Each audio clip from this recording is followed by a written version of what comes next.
Grande Pedro, vamos lá. Eu acho que já são 16h05, né? Para quem é pontual. E a gente vai estar com o vídeo salvo também no nosso canal do YouTube, né? Na CESP Investimentos. Então, fica para as pessoas poderem assistir, né? Eu acho que a maior parte dos nossos clientes também estão fazendo home office. Mas a gente está fazendo uma série de entrevistas realmente com gestores, né? E sócios da gestora, para que a gente possa trazer a visão da gestora também para esse momento de mercado e o que vocês têm hoje de diferencial para oferecer para a gente, né? Então, para Uhum. quem não conhece a casa aí de vocês, né? Como a tradução livre é o quê? Passos largos, Passos gigantes. passos gigantes, né? Quem não conhece a Giant, conta um pouquinho para a gente da história, né? Da sua gestora Uhum. e um pouquinho de você também, né? Para que a gente possa te conhecer melhor, tá? Fechado. Então, pessoal, obrigado pelo convite para participar aqui. Eu sou o Pedro Simonetti, eu sou o responsável pelo relacionamento com investidores e sócio da Giant. Uma coisa que eu sempre gosto de falar, o pessoal conhece a gente como fundo quantitativo, né? Nós somos uma gestora quantitativa que usa a tecnologia para fazer gestão. A palavra quantitativo, ela engana muito. Muitas pessoas focam no algoritmo, focam no robô. Vocês estão me ouvindo aí, pessoal? Tá ouvindo certinho? Beleza. Deu uma travada aqui. E a verdade é que a gente gosta sempre de usar uma analogia para explicar o que a gente faz, né? A gente enxerga o mercado financeiro como a gente gosta de fazer um paralelo com a época da extração do ouro, a corrida do ouro que a gente passou 500 anos atrás aqui no Brasil. Então, vinham pessoas de Portugal, vinham pessoas da Espanha, chegavam aqui e eles mandavam as pessoas que estavam aqui e pegar ouro, né? Então, eles armavam as pessoas com uma pá, e aí eu com aquelas peneiras que o pessoal ia no riacho, peneirava a água ali e de repente vinham pepitas de ouro. O mercado é a mesma coisa. O nosso trabalho como gestora é encontrar essas pepitas de ouro no mercado, que em linguagem mais técnica é gerar alfa para os nossos investidores e entregar bons retornos descorrelacionados para eles. Só que se você pegasse 500 anos atrás, então você tinha esses pessoal indo de pá e de peneira e você conseguia achar. Hoje, se alguém pegar uma peneira e for num riacho, todo mundo vai olhar e vai falar, cara, esse cara é muito louco. Você não vai achar ouro nenhum ali. Porque hoje você não encontra mais pepitas de ouro visíveis no mercado. Se você quiser extrair ouro, você precisa de máquinas gigantescas, você precisa de um processo químico para separar o ouro, as partículas de ouro de outros materiais, depois derreter e aí você chega numa pepita. É um processo muito mais caro e que envolve muito mais tecnologia. E no mercado é a mesma coisa. Você não encontra mais aquele alfa. No mercado brasileiro, a pepita mais famosa dos últimos anos foi a NTNB, né? Uma pepita enorme que o gestor vinha, colocava dentro do fundo e ele estava feito para o resto do ano já, porque a taxa de juros não parou de cair faz um bom tempo. Hoje em dia você não encontra mais isso. Hoje você precisa usar tecnologia para encontrar essas pepitas de ouro. E aí você pode até falar, pô, mas está mais difícil de gerar valor, né? Está mais difícil de encontrar ouro no mercado. E a verdade é que se você comparar a produção de ouro de hoje com 500 anos atrás, você vai ver que a gente produz mais ou menos 50 vezes mais ouro do que antes. Só que o processo mudou. Agora você não tem mais ninguém de pá, você tem máquinas enormes, você tem muita tecnologia. Então, a gente enxerga a mesma coisa para o mercado. Qual que é o nosso trabalho como gestora? Mesmo trabalho de todas as outras gestoras, é entregar retorno para os nossos investidores. É isso, nós estamos competindo no mesmo terreno. O que muda são as ferramentas que a gente está usando. A gente é muito mais pautado em tecnologia e os gestores normalmente eles são mais pautados em olhar notícias, experiência de mercado e por aí vai. Então, é assim que a gente enxerga. Por que o mercado mudou tanto, né? Por que hoje você não encontra mais pepitas de ouro? A gente enxerga dois grandes fatores para isso. O primeiro deles é a quantidade de informação disponível. Qualquer gestor, ele toma uma decisão de investimento. Só que se você pegar a quantidade de informação que a gente tem hoje disponível, ela é uma coisa sobre-humana. Até agora o coronavírus fica fácil de ver, né? Quantas mensagens, todo mundo tem grupo de WhatsApp aqui. Quantas mensagens sobre o coronavírus vocês receberam nos últimos dias? É um médico falando tal coisa, e agora sai um dado da China, agora sai um dado dos Estados Unidos, de repente um médico falando uma outra coisa, de repente acharam a cura, aí não acharam mais a cura. A quantidade de informação é bizarra. Se você tentar navegar nessa informação só usando a sua cabeça, você vai ficar completamente perdido, como todos nós ficamos. Eu coloco nessa, eu fiquei completamente perdido nesse caso do coronavírus. E no mercado é a mesma coisa. Só para dar um parâmetro para vocês, saiu um estudo da IBM que eles tentaram estimar a quantidade total de informação que a gente já produziu como seres humanos. E aí ele pega informação desde o primeiro cara que escreveu, primeiro homem das cavernas que escreveu numa parede lá, até hoje. A estimativa deles é que 90% de toda a informação já produzida pela humanidade ela é dos últimos 12 meses. E aí, isso significa que a gente tem um crescimento exponencial da quantidade de informação. E aí é um crescimento que uma pessoa, um grupo de pessoas, por mais brilhantes que eles sejam, você não consegue acompanhar isso. Acho que agora todo mundo já sabe o que é uma exponencial, né? Uma coisa que antiga não se falava, agora com o coronavírus não para de falar isso. Mas a verdade é que ele vai crescendo e os incrementos a cada ano são muito absurdos. E aí você não consegue viver, você não consegue digerir toda essa informação sozinho. Você precisa de um apoio de tecnologia. Uma outra grande mudança que teve no mercado é a velocidade com que as coisas estão acontecendo. Vocês perceberam também, nessa última crise, se você comparar com 2008, a queda, se você pegar do topo ao vale, de todos os ativos da bolsa, todos os ativos que caíram, você vai ver que ela demorou algumas semanas. Dessa vez aconteceu em alguns dias. Talvez em 3 dias a gente chegou no nível mais baixo que a gente chegou. Não sei se vai mais agora, mas essa queda dessa magnitude em tão pouco tempo é algo sem precedentes. Isso tem muito a ver com tecnologia que está sendo usada. Hoje o mercado inteiro é dominado por algoritmos, por fundos que reagem muito rápido e derrubam o preço muito rápido. Né? Uma coisa que para dar um parâmetro para vocês, imagina você é um trader, você trabalha num fundo, você é um gestor, e você está sentado na frente do seu terminal. Você pode operar lá, com 2 cliques você opera, você compra ou vende algum ativo. Sai uma notícia nova, alguma coisa que vai impactar o mercado, até você entender o que está acontecendo, tomar uma decisão de investimento, emitir uma ordem e executar, se você é o The Flash, se você é um cara muito rápido, você vai demorar pelo menos alguns segundos para fazer isso. Dificilmente você vai demorar segundos, mas imagina que você é muito rápido, você já sabia daquilo, alguns segundos. Quando você fala de algoritmo, você não fala de segundos, você fala de milissegundo.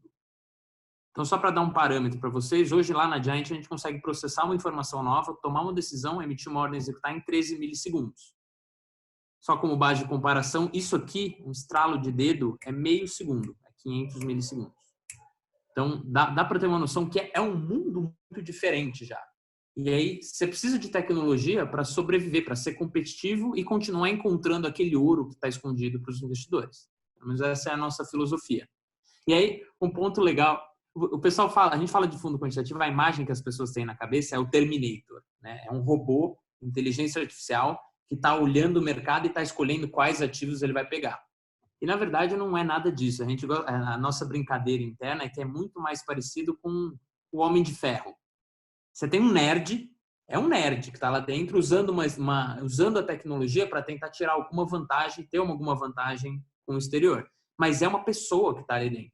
Talvez não tão galãs quanto o Homem de Ferro, mas ainda assim são pessoas que estão controlando aquela tecnologia e usando ela para ganhar alguma vantagem.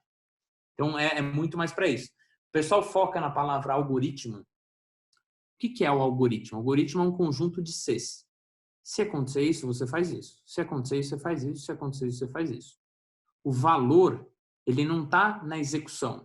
Ele está no se acontecer o quê, você faz o quê. Essa é a estratégia. E quem define isso são as pessoas. Se você até olhar o currículo do pessoal que trabalha lá com a gente, eu gosto de brincar que eu sou o cara mais burrinho de longe do pessoal que está lá. É só um pessoal engenheiro, formado no ITA, PhD, é um pessoal de nível acadêmico muito alto, que estão justamente olhando para o mercado e tentando identificar algumas brechas que a gente consegue tirar algum valor de lá, alguma pepita que a gente consegue entregar para os nossos cotistas. Então, esse é o nosso processo. A verdade é que assim, o nosso processo ele não é tão diferente de um gestor tradicional. A gente pode ter estratégias que são exatamente iguais a de um gestor tradicional. Imagina que um gestor está pensando, bom, num cenário de juro baixo, inflação controlada e moeda controlada é um cenário bom para a bolsa. Legal. Aí ele vai sentar na frente do terminal dele e toda vez que acontecer o padrão, ele vai entrar executando. A gente pode criar a mesma hipótese. A gente pode criar a mesma estratégia. Só que, em vez de sentar na frente do computador, o que eu vou fazer? Eu vou pegar os últimos 50 anos de histórico, deixa eu ver se esse padrão realmente se repete ao longo do tempo. O mais importante, se tem indícios que isso vai continuar a ser repetido aqui para frente. Se funciona no Brasil, isso é um padrão econômico. Deveria funcionar em outros países. Vou testar nos Estados Unidos, vou testar na Inglaterra, vou testar no Japão, vou testar em vários lugares do mundo para ver se esse padrão realmente acontece e se tem indícios que vai continuar. Uma vez que eu falo funciona, aí vou fazer um programa de computador que vai atuar como se fosse um radar. Ele vai ficar olhando o mercado e toda vez que o padrão começar a acontecer, ele vai entrar executando. Então, veja que a estratégia ela pode ser muito parecida, ela pode ser até a mesma estratégia. Só que a implementação, como a gente testa e como a gente implementa, é aí que entra essa quantitativa. Nada mais é que usar tecnologia para fazer gestão. Fez sentido? Deixa eu ajudar a traduzir, né, essa linguagem para o pessoal de casa, né? A gente está muito acostumado, né, com essa linguagem, então às vezes fica tudo muito prático, né? Mas como que acontece isso tudo, né? Na verdade, porque você fala a linguagem, fala rápido, para a gente que é do mercado financeiro faz muito sentido, mas às vezes para quem não é, né, para o nosso cliente que está na ponta, acaba ficando tudo muito distante. Então eu vou buscar aqui uma tradução. Se falhar alguma coisa, você me interrompe, tá? Fica à vontade. Vamos ver se eu consigo traduzir isso, né? O que a Giant faz com a gestão de fundos de ação, né? Vocês têm fundos de ação. Fundos multimercado. Fundos multimercado, tá? Mas quais são os ativos que vocês usam que são comprados nesse fundo? Só para Tá, as duas estratégias que a gente tem, eles operam bolsa, juros, câmbio e commodities no mundo inteiro. As duas são globais e as duas usam as 4 classes de ativos. Legal, legal. Bom, eu vou usar o exemplo da ação que as pessoas conhecem mais, né? Então, imagina que um gestor de um fundo de ação, o que a gente pode chamar de tradicional, né, que não usa um sistema que tem o SIS, né, como ele falou, um sistema quantitativo, né? Ele faz os estudos dele para tomar a decisão, estudos fundamentalistas, estudos gráficos, né? Visita a empresa, faz lá toda aquela análise para ver se é um setor da economia que vai crescer, que vai prosperar, né? Para tomar a decisão. Então ele vai lá e começa a comprar, tomar essa decisão e começar a comprar. Na minha visão, quando o gestor faz isso, que não tem nada de errado, né? Mas tem o fator humano que entra, que pode acontecer alguma falha nesse processo, né? Falha que eu chamo não é que seria uma falha, na verdade. Seria coisas podem acontecer, né? Sei lá, o cara tem uma dor de barriga no dia, não ir trabalhar, né? Claro que eles têm uma equipe, não é uma pessoa sozinha que toma a decisão disso.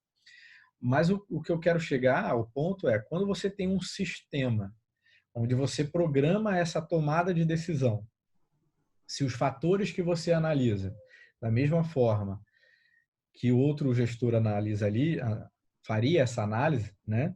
Você programa isso num sistema, que esse sistema procura esses ativos que se encaixam no padrão de vocês, que vai buscar rentabilidade da mesma forma, né? Exatamente. Então, essa decisão ela acaba sendo mais rápida, porque no momento que o sistema identifica esse padrão, ele automaticamente compra ou vende o ativo, né? Perfeito. Então, é uma tomada de decisão muito mais rápida do que um gestor tradicional, né? Teria todo um debate ali com os gestores, né? Teria toda uma troca até chegar à decisão, né? Vocês fazem isso antes para criar um padrão de tomada de decisão. Isso é feito através de uma programação, e aí essa programação roda lá e é lógico que vocês ficam gerenciando, né? Ou vocês Com botam a certeza. programação e vai todo mundo para a praia e deixa o negócio funcionar. Você sabe que a gente recebe muito essa pergunta, né? De jeito nenhum. Então, você sempre tem um monte de gente que está acompanhando o que os fundos estão fazendo e está olhando se está tudo certinho, se não, mudando alguma parametrização e por aí vai. Eu faço essa pergunta, né, brincando, porque eu conheço algumas pessoas que começaram a ver informações sobre, até engenheiros também, né, começam a estudar e aí vem que existe essa forma de você programar, de você utilizar um robô que você programa e ele fica fazendo a operação, e as pessoas sempre criam essa ilusão de achar que eles vão colocar uma programação ali, essa programação vai rodar o resto da vida, e ele não vai precisar olhar aquilo, independente do que aconteça, ele vai estar funcionando, né? E Isso me é ajuda a um quebrar um ponto pouco muito essa crença legal. de que isso funcionaria dessa Isso, forma. isso, não, isso, na verdade, da nossa empresa. Porque a gente está explorando padrões, certo? A gente chegou aqui que tudo que a gente faz, nós e qualquer outro gestor do mercado, você está tentando comprar um ativo que está barato e vender ele caro no final do dia. É assim que você ganha dinheiro. Sim. Isso é uma ineficiência de mercado. Se o mercado, se você tem uma distorção de preço, isso é o mercado sendo ineficiente. E o mercado tem um monte de ineficiências. Uhum. Agora, é muita inocência da nossa parte achar que vai continuar para sempre. Não Sim. vai. Porque da mesma forma que a gente encontrou uma ineficiência, outras pessoas vão encontrar, vão começar a explorar e ela vai sumir em algum momento. Então, muito mais importante para a gente do que os modelos que estão rodando hoje dentro dos fundos é a nossa capacidade de identificar novas ineficiências o tempo inteiro e colocar elas dentro dos fundos. Eu vou desligando o que vai deixando de funcionar. Uhum. Esse processo é o que garante a consistência de fundos ao longo dos anos. Por exemplo, se você olhar o Zaratustra, que é o nosso fundo mais antigo, ele existe desde 2012. Ele está desde 2012 a 200% do CDI, e o pior ano do fundo foi 150% do CDI. E aí o pessoal sempre me pergunta, tá, qual que é o modelo bom de vocês? Tem que ter um modelo que é o que ganha dinheiro. E a minha resposta parece que é só aquele comercial que está fugindo da pergunta, né? Porque na verdade não é um. Se você tirar uma foto do fundo hoje e comparar com uma foto dele um ano atrás, em termos de quais estratégias estão rodando, você vai ver que é completamente diferente. Porque o mercado muda. É inocência do mercado. Não vai ser. Então, a gente precisa ir mudando e alterando a parametrização dos fundos para que eles continuem navegando bem no cenário que a gente está vivendo. A gente gosta de brincar, uma brincadeira, uma frase que a gente usa muito lá é que assim, a história ela não se repete, mas ela rima. Então, tem muita gente agora perguntando para a gente, usar a está 5% positivo no ano. E o que eu mais recebi de pergunta é o pessoal falando, vocês previram o coronavírus? Vocês se anteciparam? Cara, eu juro para você, ia ser muito legal se eu falasse, a gente sabia, a gente já sabia, a gente se preparou. Mas não, óbvio que não. Só que a É. gente tem uma vantagem, quando você está olhando uma quantidade massiva de dados, você está olhando o histórico de vários países, crises, nós temos de monte. Você tem muitos exemplos em vários lugares do mundo. Então, o que a gente tenta fazer não é antecipar se vai ter uma pandemia, ou vai ter uma guerra, ou vai ter uma lei que vai vir e vai destruir o mercado, ou alguma coisa assim. Mas, sim, o que as pessoas fazem, o que o investidor faz, qual que é a reação que a gente tem quando você toma um choque. Independente do que seja. Nesse caso, foi uma pandemia. Em 2008 foi o problema do subprime.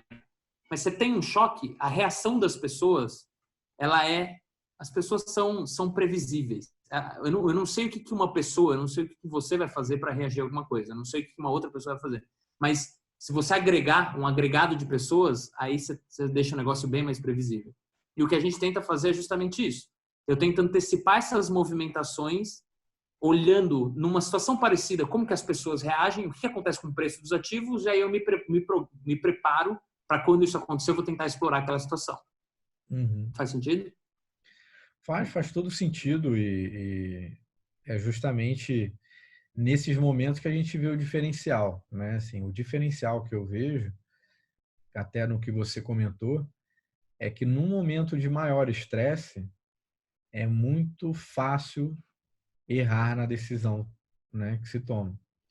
E quando você tem uma programação para fazer isso, a programação vai continuar rodando, né? A programação não tem sentimento, né? Então ela vai Exatamente. continuar lá rodando, né? Ela não se impressiona com nada, ela faz o que tem que fazer e pronto, né? Quem É dera que a gente exatamente pudesse isso. funcionar da mesma forma, né? Mas todo mundo fica sensibilizado e de alguma maneira afetado com tudo isso que está acontecendo, né? Então, a Com gente tem certeza. Eu vou muitos explicar. gestores de fundo de ação que confessaram que erraram a mão, né? Quando veio a queda depois do carnaval, as coisas depois começaram a ajustar um pouco, eles entraram comprando E aí veio a questão do petróleo com a Rússia, né? E desabou mais ainda. Então pegou todo mundo de surpresa. E quando você tem, mas qual é o risco, né, de quando você tem distorções assim muito fortes desse sistema não pegar, né? Por que que eu digo isso? Eu estou no mercado financeiro desde 2007, né? E quando eu entrei para a plataforma até da XP em 2011, a gente ainda era muito focado em bolsa, né? A gente fazia muita operação de bolsa e fazia algumas análises e tinha um pessoal no escritório que cuidava da parte de mercado futuro, né? E operava lá, eu conheci um pessoal que operava derivativos, né? Operava milho, boi gordo e tal. E eles gostavam de botar num sisteminha, programavam, faziam uma programação que eles diziam que funcionava. Só que nos momentos que tinha uma distorção muito grande, cara, eles tomavam uma pancada que você não faz ideia, né? Porque eu acredito que o robô deles que eles usavam lá era um sistema muito mais simples e arcaico do que vocês tenham, né? Mas me fala um pouco sobre isso, sobre a segurança, né, da gente pegar uma distorção muito forte no mercado num dia e esse sistema entrar em pane e fazer besteira. Qual a possibilidade disso acontecer? Tô te Tá. apertando, hein? Não, não, beleza. Eu tô fazendo as perguntas que os nossos clientes fariam, né? Para ser um negócio. Aham. A questão de risco de perder dinheiro, eu vou explicar, mas eu vou primeiro explicar as duas estratégias que a gente tem, que aí fica mais claro e aí a gente consegue dar nome aos bois de o que aconteceria em casos específicos. Agora, em casos de erros operacionais, o modelo começou a ter bug e começou a emitir ordem e está causando um estrago no fundo. Esse tipo de risco não tem. Uhum. Sim, porque a gente tem esse tipo de gestão que a gente segue, isso obriga a gente a pensar em todos os tipos de cenário, em antemão. Eu não posso ser pego de surpresa, porque eu tô automatizando a minha operação. Então, eu preciso pensar em tudo que pode dar errado e corrigir isso antes de implementar. Então, em termos de, por exemplo, a gente tem contingências físicas, inúmeras contingências físicas. Por exemplo, se caiu a luz, a gente tem gerador. Só que mesmo que caia um meteoro no nosso escritório, o servidor que emite as ordens, ele não está no nosso escritório, ele está dentro do prédio da bolsa. Por várias razões, e uma delas é a contingência. Então, para derrubar a gente, para a gente parar de operar, você precisa derrubar a bolsa. E aí ninguém mais opera. Então, tem isso. A gente tem contingências lógicas dentro dos próprios modelos para evitar qualquer tipo de bug, qualquer tipo de erro. Link de internet, a gente tem 3. E aí, mas mesmo assim, o que conta é o que está dentro da bolsa. Então, lá não vai ter problema. E tem mais um ponto. Quando a gente coloca um modelo dentro do fundo, a gente tem um processo. Nosso processo, basicamente, ele tem 4 etapas, tá? Processo de criação de modelos. Uma etapa de dados. Então, eu tenho um pessoal, hoje são 6 pessoas que a gente tem lá, que o único trabalho deles é juntar o máximo de dados possível e tratar essas bases, que nós vamos usar como matéria-prima para criar nossas estratégias. Tem o gestor. O trabalho do gestor, no fundo, como nosso, é criar hipóteses, criar ideias de potenciais padrões que a gente pode explorar no mercado. Tem uma etapa de teste, que é testar se esse padrão realmente se repete ao longo do tempo e ver se tem indícios que isso vai continuar a se repetir daqui para frente. E o final é a implementação, que aí são os programadores. O trabalho do programador, no fundo, como nosso, é pegar a equação matemática que o gestor encontrou, porque no final é isso, é uma equação que explica o mercado. Vai transformar essa equação em um programa de computador que vai atuar como se fosse um radar. Vai ficar olhando para o mercado e toda vez que o padrão começar a acontecer, ele... Alguns pontos importantes dessa linha, né? Eu tenho 2 etapas diferentes entre criação de hipótese e teste de hipótese. Quem cria não é quem testa. Eu nunca vi um pai falando que o próprio filho é feio, né? Então, a ideia é o seguinte, o gestor que está criando, ele está sendo remunerado para colocar um modelo que funcione no fundo. Aí ele vai dar esse modelo na mão de 2 ou 3 gestores que eles vão ser remunerados para derrubar o modelo do cara. Só vai entrar para dentro do fundo se 3 caras muito crânios não conseguirem derrubar o modelo dele. Aí ele vai para a etapa de implementação. Mesmo quando ele for implementado, o modelo está criado, o código já está escrito, está pronto para ir para começar a operar. Ele vai entrar numa fase chamada paper trading, que é uma fase em que o modelo está rodando, ele está operando no mercado, só que eu não dei dinheiro para ele. Ele está sem... Aí ele vai me mandando tudo que ele estaria fazendo, só que ele não está operando de fato. Nesses momentos é onde a gente mata todos os bugs. Porque tem bug. Obviamente, o ser humano está programando, o programador ele deixa algum bug ali que às vezes não é óbvio. Só que nesse período de paper trading, a gente deixa, e precisa ter esse período, ele vai passar um tempo fazendo isso para a gente ver se não tem nenhum tipo de problema. Normalmente tem, normalmente a gente mata tudo aí. Uma vez que ele entrou e começou a rodar de fato dentro do fundo, aí você já eliminou todos os tipos de problemas possíveis. Então, e aí agora já não vai ter mais erro operacional. Para responder a parte de risco, do risco da própria estratégia, eu preciso primeiro explicar as duas estratégias. Então, eu vou dar só um panorama para vocês do que os fundos fazem e aí a gente discute mais caso a caso. Mas, interromper rapidamente, mas só para simplificar também, né? Vocês têm hoje 2 fundos, né, na plataforma da XP, que é o Zaratustra, né? São 3 fundos. 3 fundos. Fala pra gente dos 3. Beleza. Na verdade, são 2 estratégias, só que são 3 fundos. Então, tem o Zaratustra e o Darius, que são a mesma estratégia deles. E aí você tem o Sigma, estratégia completamente diferente. A gente enxerga 2 regimes de mercado. Um dos regimes é quando os investidores estão racionais. Eles estão olhando se o preço faz sentido para determinada ação. Então, operando usando a lógica. E você tem um outro regime, agora é o momento bom de falar disso, né? Um outro regime que é quando a lógica vai para o espaço. E aí o cara é dominado pela emoção. Os fundamentos são completamente ignorados. O cara é dominado ou por pânico ou por euforia, e aí ele começa a comprar, ele nem sabe o que ele está comprando, ele começa a vender, ele nem sabe o que ele está vendendo. Vocês estão me ouvindo aí, pessoal? Deu uma travada aqui. Estamos sim. Ah, boa. Então, e aí ele começa a comprar, ele nem sabe o que está comprando, ele precisa vender, ele nem sabe o que está vendendo. A gente até brinca, uma brincadeira que a gente sempre faz lá é que não tem nenhum fator mais forte para fazer você tomar uma decisão emocional no mercado do que ver um amigo seu ficando rico. Né? O seu amigo falou, pô, comprei Magalu, tô ganhando um puta dinheiro. Aí no dia seguinte ele fala, comprei um carro já com o lucro da Magalu. Terceiro dia, você não tem ideia do que é Magalu, mas você está mega comprado já. Então, você tem esses 2 regimes. O Zaratustra e o Darius, eles foram feitos para ganhar dinheiro nesses momentos de emoção. Então, um jeito fácil de entender o fundo é pensar num grande radar, que está olhando ativos no mundo inteiro, é bolsa, juros, câmbio e commodities no mundo inteiro, e ele está buscando indícios de que determinado mercado vai ser dominado por algum tipo de pânico ou euforia. Quando isso acontece, o preço tende a rasgar para algum lado. E aí ele é muito rápido para montar uma posição, surfa esse movimento e depois ele sai. Essa é a grande ideia do fundo. Então, se você olhar, até para o pessoal que está vendo a gente em casa, se vocês estão com o computador aí, se vocês olharem o gráfico do fundo, vocês vão ver que ele parece uma escada. Ele anda de lado, de repente ele dá uma porrada. Ele anda de lado, depois ele dá uma porrada. Isso porque a maior parte do tempo os investidores estão racionais e não irracionais. Então, a maior parte do tempo o fundo está tentando achar alguma coisa, não acha, e ele vai andando de lado até que ele acha. Só que quando ele acha, ele mais do que compensa todo o período que ele andou de lado. Como eu falei, o fundo está 8 anos a 250 do CDI e o pior ano é 150 do CDI. Então, ele demora às vezes, mas ele acha e ele mais do que compensa. Tem um cliente nosso que fala que o Zaratustra ele ganhou 2 prêmios. O prêmio de nome mais esquisito da indústria, Zaratustra, e o outro é de o fundo mais chato da indústria. Porque ele fala, cara, meu cliente, o ano tem 252 dias úteis.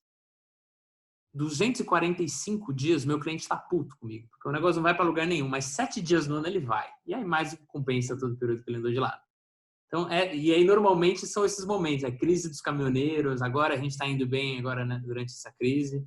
Então, é essa a ideia do fundo.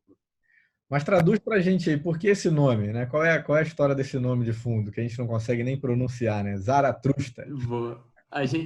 Você tem que falar, a gente fala que para investir nele, você tem que falar 3 vezes rápido o nome dele. Zaratustra, ele é um personagem de um livro do Nietzsche.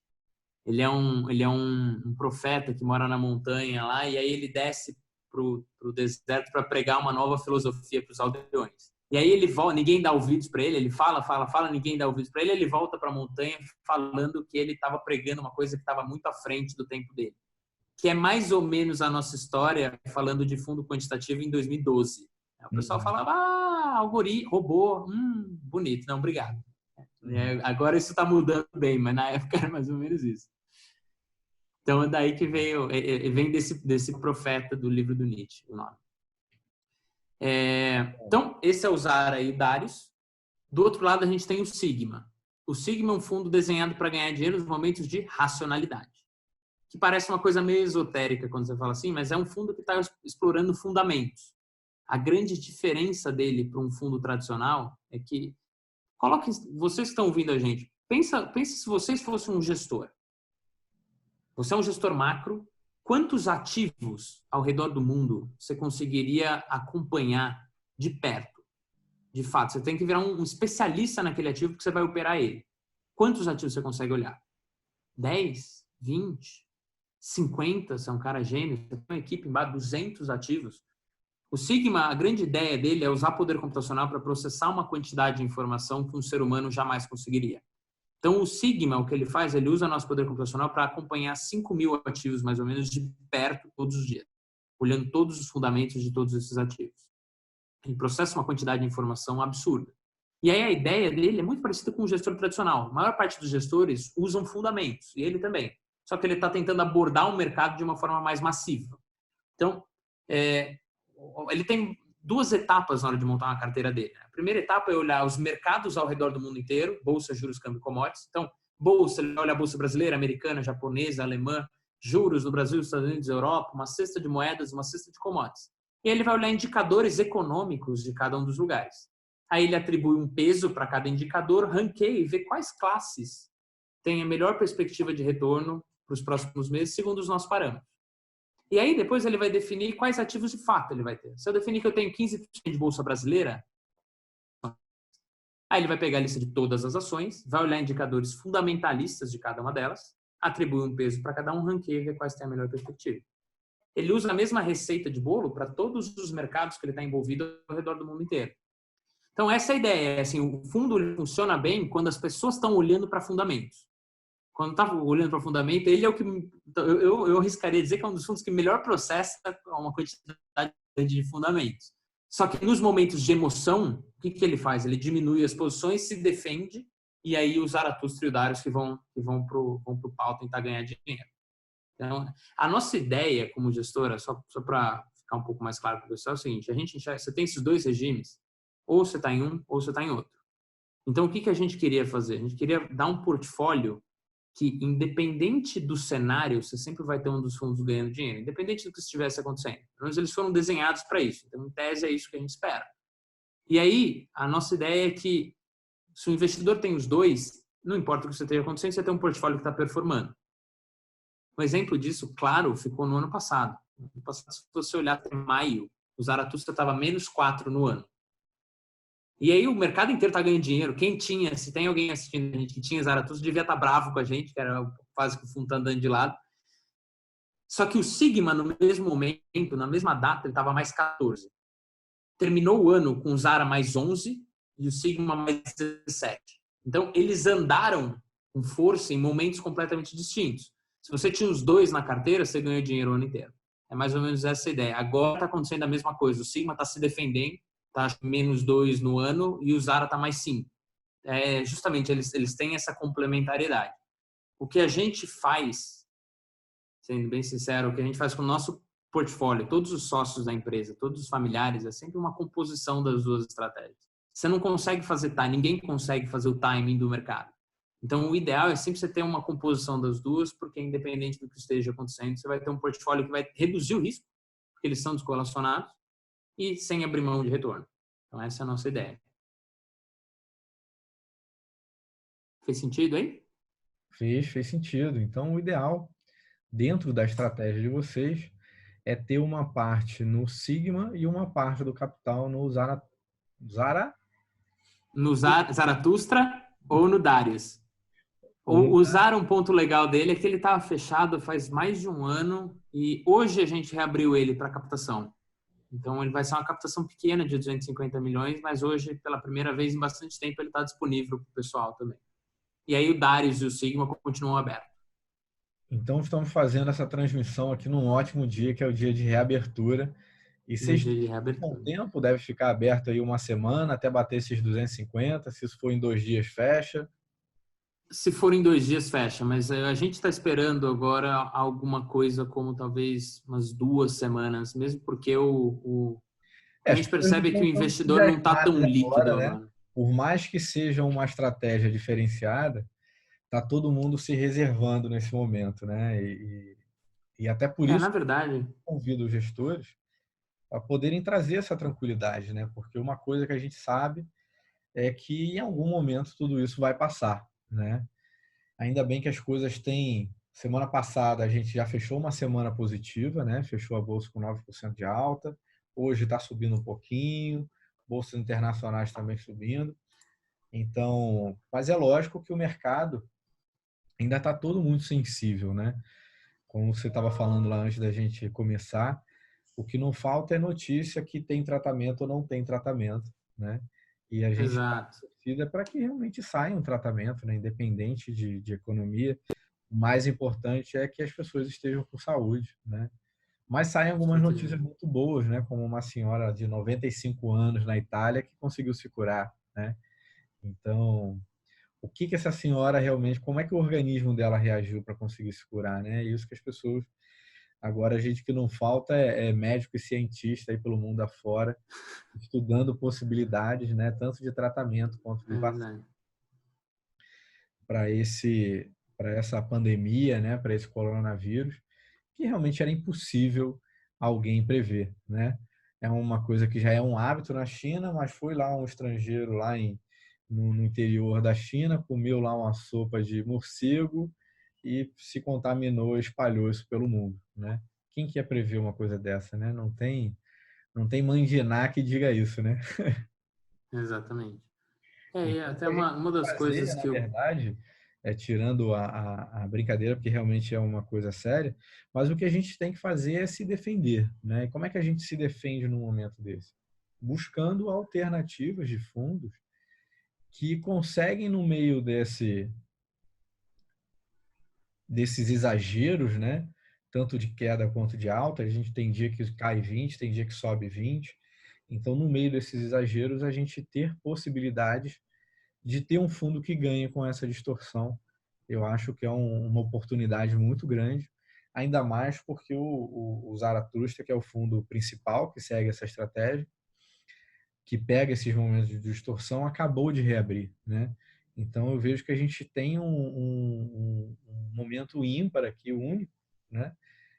No meio dessa tempestade, apareceu aqui um guarda-chuva que não dá para todo mundo, mas quem se organizar, né, dá para colocar um pouco, né, para fazer aí uma defensiva, até como se fosse um hedge, né, da posição nesse momento. Isso aí. Aliás, uma das coisas que a gente abriu o fundo foi de vários investidores que já conheciam a gente começaram a entrar em contato porque os nossos fundos eles são usados, apesar de se você olhar individualmente, você vai ver que, por exemplo, o Zaratustra é um fundo agressivo. Só que ele tem esse efeito de diminuir a volatilidade, diminuir o risco de uma carteira quando ele está dentro dela, por ele ser descorrelacionado, porque por ele potencialmente, não é que ele vai ganhar dinheiro em todas as crises, mas ele tem se mostrado historicamente que ele consegue pegar bem esses movimentos. Então, é um fundo que você coloca na carteira, ele diminui o risco. E o que o pessoal começou a falar para a gente é, cara, vocês são um dos fundos, uma das nossas principais ferramentas, uma das principais armas para diversificar a carteira. Vocês estão fechados há muito tempo, cara, não dá, não abre para a gente. A gente falou, cara, a gente nem ia abrir esse fundo aí, a gente falou, vamos abrir só para acomodar esse pessoal que já conhece o fundo e já usa como uma ferramenta de diversificação e depois a gente faz. Tanto é que a abertura é pequena. Mas foi justamente disso que veio.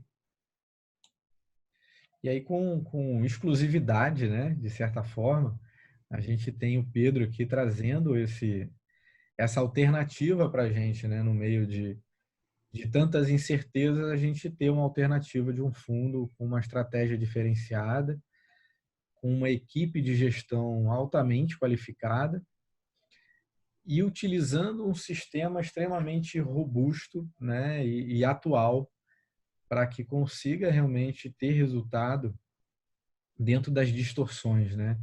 Eu vejo às vezes os investidores muitas vezes que não entendem, querendo fazer sozinho, né? Comprar e vender, e sempre entram na hora errada, né? A bolsa subiu 2 dias, aí ele vai e compra. Aí no dia seguinte cai, passa 2 dias caindo, aí ele já fica desesperado querendo vender, aí vende na hora errada, depois compra caro de novo, então acaba fazendo tudo ao contrário. Eles compram na alta e vendem na baixa, né? E deveria ser o Uhum. contrário que esse sistema acaba fazendo. Então, eu realmente eu não tenho recomendado, né, meus clientes que às vezes ficam, a maioria, como a gente vende uma linha muito voltada para a educação, né? A gente tem uma Uhum. empresa até de educação, a CESP Educação Financeira, eu ministro cursos e palestras sobre educação financeira e investimentos desde 2011. E meus clientes, todos eles, eu trabalho essa mentalidade de educação, de visão de longo prazo, essa possibilidade que sim, esse tipo de coisa pode acontecer, né? Então, a maioria dos nossos clientes estão bem tranquilos, né? A gente pode dizer lá que é 2% dos clientes que estão um pouco mais aflitos e são aqueles que, de repente, acabaram de entrar aqui em janeiro ou em fevereiro mesmo, tinham acabado de fazer a aplicação, estava tudo subindo e tomaram aí uma lambada nesse momento, né? Eu não vejo realmente que é o momento de sair, né? Porque da mesma forma que caiu muito rápido, que já buscaram precificar o caos total, né? Eu acho que já jogaram tanto para baixo, precificando, cara, não, acho que o país vai parar um ano, né? Não vai funcionar durante um ano, joga esse negócio para baixo. Já precificaram em exagero. Então, da mesma forma que caiu muito rápido, tende a subir muito rápido, né? E o fundo de vocês vai ganhar dos dois lados, né? Tá ganhando na queda, e Tomara. ainda deve continuar essa luta aí, né, de sobe e desce por mais alguns dias, até a gente conseguir ter realmente de forma mais consistente o não crescimento exponencial, né, do vírus aqui no país e nos Estados Unidos, que acaba interferindo muito na nossa economia também, né? A gente teve uma notícia boa do lado dos Estados Unidos, bem bacana esse final de semana, do Trump dizendo que vai estender a quarentena até o dia 30 de abril, pelo menos, né? Então, e colocaram 2 trilhões de dólares na economia. O nosso governo brasileiro, a gente teve um call muito bacana com o Paulo Guedes no sábado, ele comentando como que eles vão colocar em 3 meses 800 bilhões de reais na economia, né? Eu vejo que eles estão assim, extremamente de parabéns, porque em 3 semanas eles conseguiram, sem ter verba nenhuma, ficaram mais de um ano brigando para conseguir fazer uma reforma da Previdência para levantar 800 bilhões e agora em 3 semanas eles conseguiram levantar 800 bilhões para injetar na economia, né? Então, todos os envolvidos nessa tomada de decisão foram realmente muito, muito eficientes, eficazes, extremamente profissionais em fazer isso acontecer, né? E no nosso lado aqui, a gente precisa trazer grandes alternativas para os nossos clientes. Então, eu trago aqui essa possibilidade, né? Não com uma convocação de, ó, vai lá, zera o fundo que está caindo, né? Mas se você fez bem o dever de casa e você tem algum investimento ainda com liquidez, né, que você possa movimentar, é uma ótima alternativa para a gente diversificar a carteira, né, e fazer uma estratégia defensiva, né? Muitas pessoas ficam querendo acertar ali também, agora já no meio do furacão, falando, pô, será que eu compro ouro? Será que eu compro dólar? Né? Todo mundo fala que é o defensivo, mas o ouro e o dólar já subiram muito, né?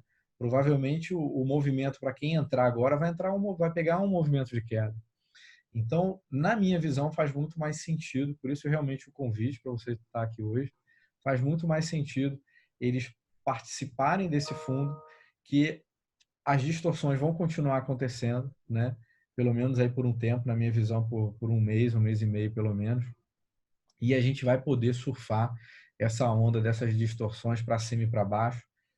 Por mais, na verdade, eu acredito que na estratégia de vocês aí, pelo menos por esse ano todo, né? E aí provavelmente Uhum. os clientes vão gostar também da estratégia do fundo e vão continuar nele, né? Porque a defesa a gente tem que ter sempre, né? A gente não contrata um seguro do carro depois que bateu, né? O ladrão vem lá, aponta a arma na sua cara, agora não, calma aí que eu vou ligar para o meu corretor aqui, espera um pouquinho aqui para contratar o seguro. Mas para quem ainda não tinha uma estratégia, e está inserido em bolsa, está inserido em fundos que têm uma volatilidade muito grande, faz sentido ter uma posição no Zaratustra ou no Darius, né? Fala um pouquinho só para a gente da diferença do Zaratustra e do Darius, porque Boa, na verdade, na verdade são um pouco diferentes, né? na verdade, o que eles fazem é eles seguem o mesmo fundo master. Então, enquanto o Zaratustra vai comprar 10 ações, imagina que o Zaratustra vai e compra 10 ações da Petrobras. O Darius compraria 6,6 ações. Então, ele tem 2/3 sempre da posição que o Zaratustra tem. No mesmo momento, exatamente igual, sempre os mesmos ativos no mesmo momento. Tá? É a mesma estratégia, só tem posições um pouquinho menores para diminuir um pouco a volatilidade. Ainda assim, não é um fundo conservador. O Zaratustra, para vocês terem uma ideia, a volatilidade dele é de mais ou menos 15% ao ano. A volatilidade do Darius, ela mira alguma coisa como 10% ao ano, que ainda é uma volatilidade boa para um fundo multimercado. E os outros 34% fica comprado em renda fixa, fica em caixa? Em LFT. LFT, isso aí. LFT, tá bom.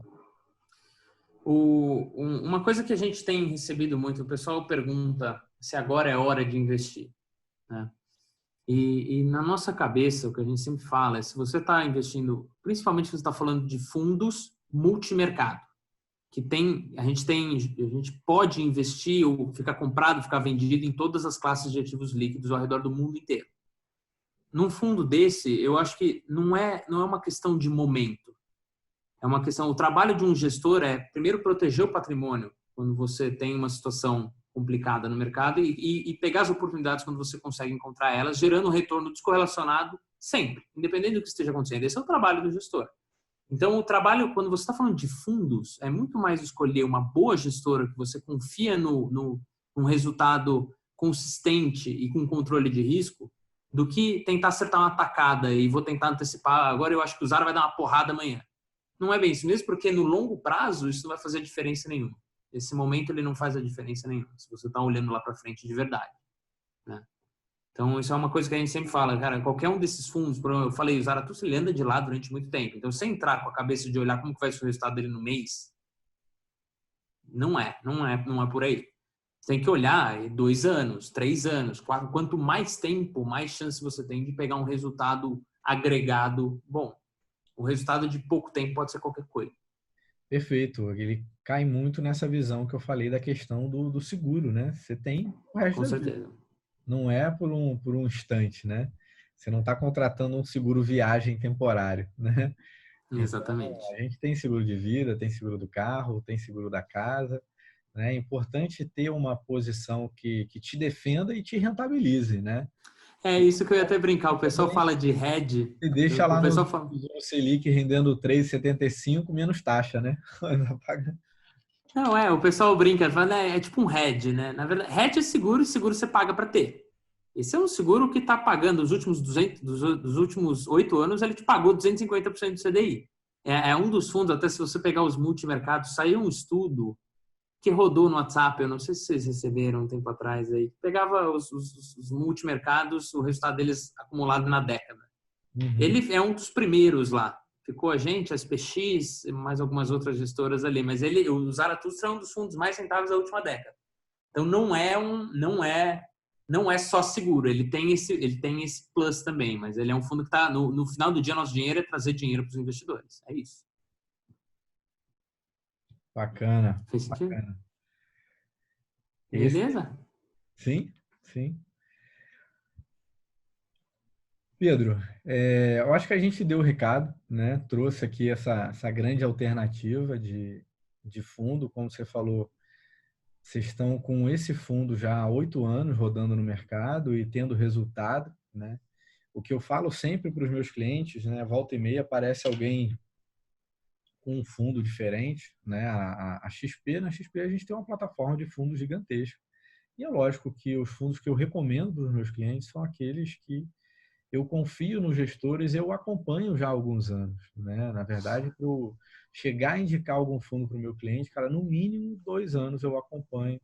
E eu tive aí 3, 4 vezes com o gestor em momentos diferentes e entendi qual foi a reação dele nos momentos mais delicados, né? Então, eu acho que esse é o diferencial. Porque ganhar dinheiro como em 2019, que tudo subia, na verdade foi fácil, né? E aí as pessoas entram na internet, entra lá num relatóriozinho aos 10 melhores fundos do ano. E aí pega lá os três que diz ser os 3 melhores e simplesmente compra aquilo, sem saber qual é a estratégia, sem saber o que está fazendo. Então, eu vejo que pode acontecer das pessoas entrarem hoje na plataforma da XP, olhar lá, e esse fundo aqui está todo mundo caindo, o cara está ganhando 5%, vou botar dinheiro nele. Cara, não é para agir dessa forma, sabe? E você ouviu aqui o nosso call, você entendeu, né? Você entrar no site da gestora, você realmente entender e ver que faz sentido para você com a visão de médio e longo prazo, cara, você compra a estratégia, né? Agora, só porque é o fundo que está rendendo mais, cara, não faz isso, né? Por quê? Porque sempre que tem queda de taxa de juros, todo mundo, quando vira o ano, vai lá e compra qual tipo de fundo, né? Fundo atrelado à inflação, fundo que compra em TNB. E eles não fazem a menor ideia do que esse fundo faz, qual é a estratégia, né? Eles não fazem a menor ideia que no ano seguinte, provavelmente, o fundo vai dar negativo, né? E é o que tem acontecido sempre, né? Então, tem sempre uma corrida para fundo ligado à NTNB, que as pessoas nem sabem que é ligado à NTNB, só sabem que é ligado lá a um fundo de renda fixa que rendeu 30% no ano, né? Mas o cara não faz a menor ideia que é um fundo de renda fixa que pode te dar 20% negativo no ano, né? Exatamente. Então, você tem que conhecer a estratégia, né? Então, por que eu trago isso também? Estou fazendo questão de estar aqui com você. Amanhã a gente vai estar com o gestor da Arx, que faz gestão de fundos de renda fixa, porque realmente é importante você saber qual é a estratégia, né? No mínimo que você confie no seu assessor, né, que te recomendou e que ele saiba qual é a estratégia, né? Mas você escolher um fundo só porque você viu um post de um blogueiro, só porque saiu numa capa de uma revista, né, não faz o menor sentido, tá? Não faz o menor sentido, não façam isso, não façam isso. Não é para se comprar fundo só porque saiu na capa de uma revista, né? Só porque está na lista lá de algum blog como sendo um dos melhores, só porque o teu amigo falou que é bom, né? Não é por aí, né? Tem uma reportagem que diz o primo do amigo do vizinho, né? Que o pessoal começa essa história de que o amigo estava ganhando dinheiro e o outro estava ganhando dinheiro, todo mundo estava ganhando dinheiro na bolsa, e aí o cara começou a querer operar bolsa, operar bolsa, operar bolsa, largou o trabalho dele para ficar operando bolsa, e o cara foi se endividando, se endividando, se endividando, a chegar ao ponto dele não aguentar aquela pressão toda. Ele tinha conta em 8 corretoras diferentes, devia em todas elas, devia em vários bancos, e o cara, infelizmente, se suicidou, né?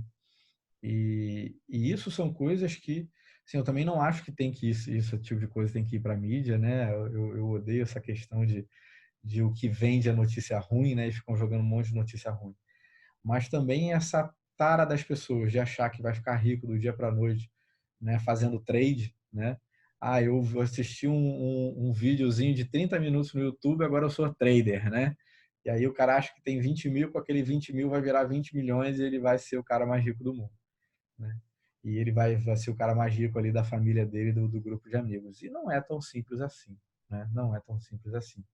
Se vê a robustez que o Pedro acabou de apresentar para a gente, quantas pessoas tem, quantas pessoas trabalham na Giant para fazer essa estratégia funcionar.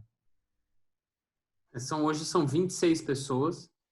E dessas 26, se você olhar o currículo, a gente está fazendo uma conta que a gente está colocando no nosso site. Se você somar todas as medalhas de Olimpíada de Matemática que a gente tem na equipe, são mais de 60. É. Então, o pessoal bem... Quando eu falo que eu sou o mais burro de lá, eu estou falando sério. É um pessoal muito, muito qualificado. E aí, é uma coisa que isso até... Eu estou me sentindo em casa, que eu vou falar isso. É uma coisa que eu falo às vezes com meus familiares. Às vezes eu falo com meu pai, minha mãe, e eles falam, cara, vamos mexer. O meu pai é médico. Eu falo, pai, se eu ler um livro de cirurgia de cabeça, neurocirurgia, eu vou sair fazendo neurocirurgia? Não. Se você viu um vídeo no YouTube de tradar, não te torna um cara do mercado financeiro. Você é do outro lado, porque o mercado financeiro é uma competição. Você está comprando, tem alguém vendendo. Pô, o Zaratustra, que eu falo para vocês, ele manda de 20 a 30 mil ordens por dia. Então, se você já abriu um broker alguma vez na sua vida e tradou 5 vezes alguma coisa ali, provavelmente já comprou alguma coisa que a gente está vendendo ou vendeu alguma coisa que a gente está comprando. Então, você tem que sempre pensar e olhar o que está do outro lado. Você tem que olhar e falar, eu tenho condições de competir. Se você não compete, aí você não pode vencê-los juntos a eles. É melhor você escolher um fundo que você confia e entrar. Porque não é simples, né? Não é uma coisa que em pouco tempo você consegue. Você tem pessoas lá que dedicam a vida deles, estudam 20 horas por dia para conseguir criar as estratégias que a gente implementa hoje. É isso aí. Essa é a grande diferença, né? Acho que você citou um exemplo muito bom. Existem grupos de médicos, né, que eles no meio da operação eles querem ficar debatendo sobre a ação da bolsa, o que compra, o que vende. Aí fica lá o anestesista lá que ele só atua uma hora e fica só observando, né? Aí o anestesista vai lá comprando e porra, manda as ordens para os outros. Cara, isso é muito arriscado, né? O que eu já vi de cliente que começava a conhecer bolsa e aí o cara tá no meio do trabalho dele operando, de repente o chefe chama para uma reunião e o cara fica 2 horas na sala, quando volta ele tomou uma pancada na cabeça muito grande, né? Então, cara, da mesma forma que você se dedica tanto para ser um excelente profissional na sua área, nós que atuamos no mercado financeiro, a gente também se dedica muito, né? A gente passa, principalmente nesses momentos, né? A gente tem passado o final de semana, eu vou dormir 2 horas da manhã, 3 horas da manhã, 6 horas já estou de pé e o tempo todo buscando informação, né? Para a gente estar aqui nutrido do que é realmente importante para trazer para os nossos clientes. Então, cara, continua se dedicando ao seu trabalho, né? Lógico, se você de repente se apaixonou pelo mercado financeiro e quer estudar, quer aprender, cara, vai, faz, né? Se dedica a estudar de verdade, assim como você se dedicou para virar um cirurgião. Mas não faça os dois ao mesmo tempo, que não vai dar certo, né? Não dá para você estar fazendo uma neurocirurgia e pensando na ação que você vai comprar, que você vai vender, se bater o teu start, se bater o stop, se entra num bom fundo, né? Confia numa boa gestora e continua fazendo bem o seu trabalho, ganha muito dinheiro, guarda e daqui a pouco você vai ter realmente o conforto que você tanto busca, né? Sem ter que quebrar a cabeça e de repente perder dinheiro do dia para a noite, né? Então, eu acho que esse é o principal recado. Tem algum recado final que você queira dar para os nossos clientes, para os nossos amigos que estão aqui assistindo a gente pelo Isso, pessoal. Pessoal, eu quero agradecer a presença, não bem presença, né? Eu preciso me acostumar com esse negócio de call agora, mas eu quero agradecer o tempo de vocês aí. Thiago, parabéns pelo trabalho.